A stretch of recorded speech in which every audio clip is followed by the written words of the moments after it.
Before I continued reading in the book of 1 Kings, I wanted to talk a little bit about what these books are, 1st and 2nd Kings. But in doing research, I've learned a few things. So I'm going to go back and talk about a few of the books. But this is primarily about the book of Kings.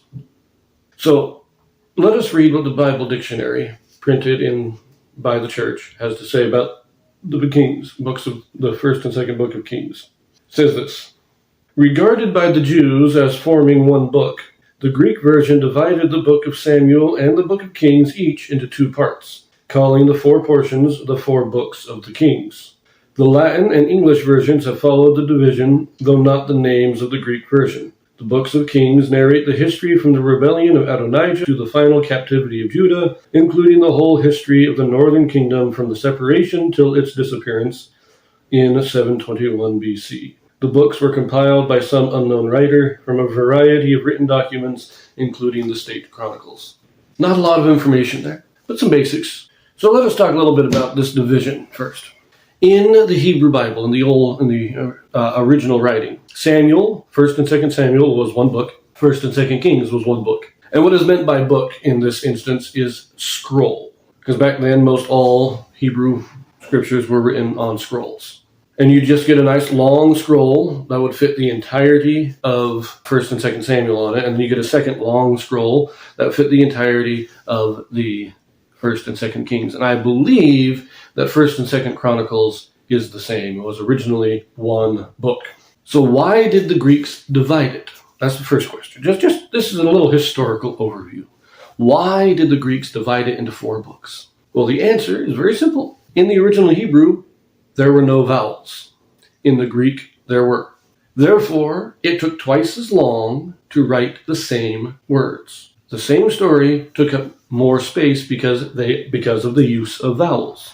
So you take that same long scroll, you take the longest scroll they would manufacture back then that could easily be rolled up onto a single rod of wood, and you couldn't fit the entirety of Samuel on it anymore. And so they had to divide it onto two separate scrolls. And thus it became two separate books. And the same thing with Kings and the same thing with Chronicles. Now, a remnant of this is still seen in the King James era.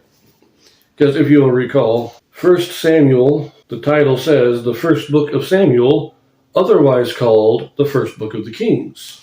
And 2 Samuel, again, the second book of Samuel, otherwise called the second book of the Kings. And in the same thing, we have all these Kings is the first book of the Kings, commonly called the third book of the Kings. And 2 Kings has that same, the second book of the Kings, commonly called the fourth book of the Kings. Now, Chronicles are just the first and second book of Chronicles. The remnant of this division, and even the names of the Greek, are preserved in the King James Bible. But that's why we have this division. Now, the division was not done in any particular. The book of Samuel seems to be very nicely divided with the death of Saul. And then we have the second book of Samuel is the reign of King David. That's a nice division. Kings is not as easily divided nicely. It ends with the end of the reign of King Ahab in Israel. But that's not exactly a great place. Why did they choose to divide it there? It seems to be more that they wrote about half of the book out and then said, okay, well, we're getting towards the end. We'll just finish out the current king that we're translating for. And once we get to the end of his reign, then we'll move on to the next, and then we'll start on the next scroll. It's not like they chose that. It doesn't seem like they chose that kind of beforehand. That's where they got to. And it seemed like a good breaking point. Unlike Samuel, it actually seems like there is a logical division there. This is just a little historical note. I find it very interesting. Again, I mentioned before that I'm fascinated by the history. But now we get into why was Kings written and when was it written? The two biggest questions, the two most important questions. When was it written? Why was it written? Now, I did a video on the books of Samuel, and I talked about how they were probably written much later. I can't remember exactly when I said they were written, but I'll put a link to my video and you can see that. But in this research, I've come to this. Let us step back and talk about a collection of books here. And it's what is called the Deuteronomic histories. And this consists of what they generally consisted of is Deuteronomy, Joshua, Judges, Samuel, and Kings. These are what are known as the Deuteronomic histories. The reason for this, now the title or the name comes from the book of Deuteronomy, because if we look at the 5 books of Moses, Genesis through Numbers is just a general history. Now, there's a lot. Leviticus, of course, is primarily a book of the law, which is, that's what it is. But we have this very much a general history. And then we get Deuteronomy. And while the story's been progressing in a generally linear narrative, we get Deuteronomy, which by its own name is a review of the law. And it goes back and reviews the history of Israel and the law. But more importantly, it reviews the blessings for obedience to the law and the cursings for disobedience. These blessings and cursings, while mentioned in Exodus, Leviticus, Numbers, they're not the focus. They're just kind of there in passing. But Deuteronomy is all about this. The blessings and cursings of obedience and disobedience is what Deuteronomy is about. All the other Deuteronomic histories, Joshua, Judges, Samuel, and Kings, are religious histories showing how obedience brings blessings and disobedience cursings. It is written for the intent, all of them are really written for the intent to prove Deuteronomy. They're saying, look, God promised us blessings if we are obedient and cursings if we are disobedient. Joshua is a book that is written. It is a great praise of God. It is a very uplifting book. It's saying, look, God is with us. We are obedient. The people in Joshua are obedient. It talks about them following the law. They are great, righteous people, all the way to the death, not only of Joshua, but of the elders who outlived him. This is a book showing us the blessings of obedience. Judges, on the other hand, is a tumultuous time where when they're obedient, they are blessed. When they are disobedient, we get the cursings. Samuel is, again, primarily Samuel begins the reign of the kings, and it shows how a king can cause obedience or disobedience and thus bring blessings or cursings on the people. Saul, when he fell, drew many of the people after him. The country suffered under Saul. On the other hand, David, even though he fell personally, never drew Israel into wickedness, which is why he is always held up as the example that even in his personal failings, Israel itself prospered and were righteous in general. After him, we get into Kings, and Kings is a succession of kings explaining why, at times, Israel suffers and why they prosper at other times. They prosper under Hezekiah because Hezekiah is righteous and he leads the people into righteousness.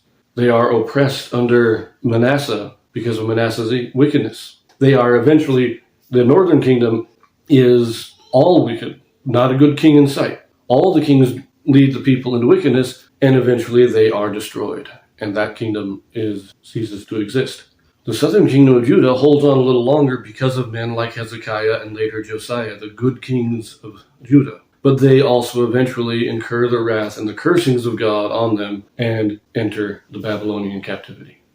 This is the purpose of these books. Now, when were they written? I doubt that the idea, from what I've read, most scholars think, and I'll tell you why I disagree with some of that stuff, but I think that this basic idea of these histories being written for the purpose of demonstrating how their obedience or disobedience has brought blessings or cursings. That is definitely there. But the timing of their writing, I think most scholars are not quite accurate on. For one thing, they say that Deuteronomy was written during the time of Josiah, or at least may have been started as early as the time of Hezekiah, but was finished in the time of Josiah. Not to get into too much detail on that. The idea is that the Deuteronomy was written at this time to, as I said, to explain why the northern kingdom and later the southern kingdom are driven into captivity, to give a religious explanation for it that didn't exist before. The idea is that before this, the religion taught that they would never fall. And then after they fell, they had to quickly come up with a religious reason for them falling, and so they wrote the book of Deuteronomy to explain it. Now, that, in my opinion, is a pile of garbage, because Deuteronomy was written by Moses. We know this. We know Moses wrote the 5 books of Moses. And so we know that it was not written, 600 years after Moses. But the other books could have been written as late as that. I kind of doubt it to a certain extent, especially Joshua, because Joshua and Judges, both of them, make references to places and monuments that they say are still standing. Now, it is possible that some of these monuments are still standing. I mean, some of them are just piles of stones, possible that they're still there. But names change a lot over years, frequently. I think Joshua, the book of Joshua, was probably written during the time of David. Same with the book of Judges, because David wanted the people to remember. There's a number of psalms written during this time period about remembering. Asaph especially, he writes a number of psalms about remembering what God did in the past, remembering the great works he has done. And I think that this would be a time period where David would actually want the people to remember. He would have his court historians, get earlier records, compile them into a single unified narrative to show what great things God had done for Israel in the past. That makes sense to me. I mean, it could have been later. Not saying it wasn't, but it makes sense to me that Joshua and Judges were written in the time period of David. But then Samuel, the book of Samuel, had to be written after David died. So Samuel, I actually think Samuel and Kings likely were written in that kind of tumultuous time after the northern kingdom is conquered and taken out, when the northern kingdom ceases to exist, between then and the fall of